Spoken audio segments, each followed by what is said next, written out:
প্রিয় শিক্ষার্থী বন্ধুরা, তোমাদের সকলকে স্বাগত জানাই অপূর্ব মান্না হোম টিউটর ইউটিউব চ্যানেলে। আজ আমি তোমরা যারা এবছর 2023-24 উচ্চ মাধ্যমিক পরীক্ষার্থী, তোমাদের এবিটি টেস্ট পেপার থেকে তো এই এসি 176 নম্বর পেজের এমসিকিউ প্রশ্ন উত্তরের ক্লাস নিয়ে এলাম। আমি আবারও এই পেজেরই এসিকিউ প্রশ্ন উত্তরের ক্লাস নিয়ে আসবো।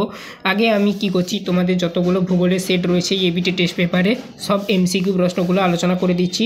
তারপর আমি ব্যাকে এসে আবার প্রথম থেকে ভূগোলের পেজ যেখান থেকে আরম্ভ হয়েছে এসিকিউগুলো বের করে দেবো আলাদাভাবে, তাহলে তোমাদের বুঝতে সুবিধা হবে। চলো শুরু করছি আজকের ক্লাসটা। তুমি যদি আমার চ্যানেলে নতুন হও, চ্যানেলটাকে অবশ্যই সাবস্ক্রাইব করে নেবে, বেল আইকন নোটিফিকেশন ওপেন রাখবে প্রত্যেকটি ক্লাসের নোটিফিকেশন যাতে তোমাদের কাছে ঠিক করে পৌঁছায়।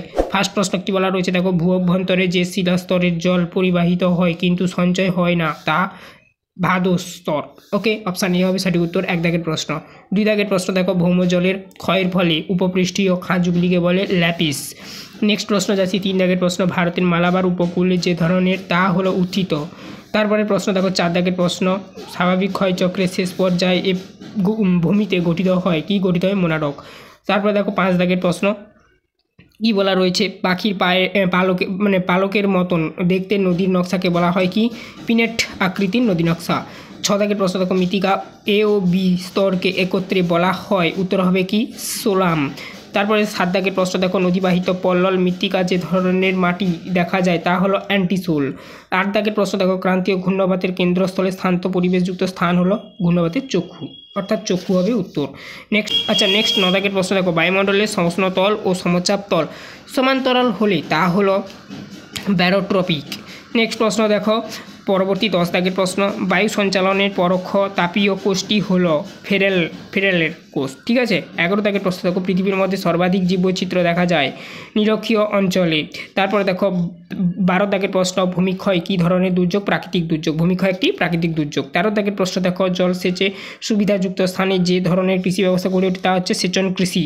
তারপরে দেখো 14 দাগের প্রশ্ন, স্বাদে গন্ধে অতুলনীয় ও শ্রেষ্ঠ কফি আরবীয় কফি, কিন্তু অনেক বইতে এটা থাকে কিন্তু রোবাস্টা কফি বলে উল্লেখ থাকে, কিন্তু সঠিক উত্তর হবে আরবীয় কফি। ঠিক আছে। তারপরে দেখো নেক্সট প্রশ্ন 15 দাগের প্রশ্ন, পশ্চিমবঙ্গে পেট্রোকেমিক্যাল শিল্প প্রকল্প গড়ে উঠছে কোথায়? হলদিয়াতে, উত্তর হবে হলদিয়া। তারপরে দেখো নেক্সট প্রশ্ন 16 দাগের প্রশ্ন, খাদ্যের প্রক্রিয়াকরণ শিল্পে ভারতে যে রাজ্য প্রথম তা হচ্ছে পশ্চিমবঙ্গ।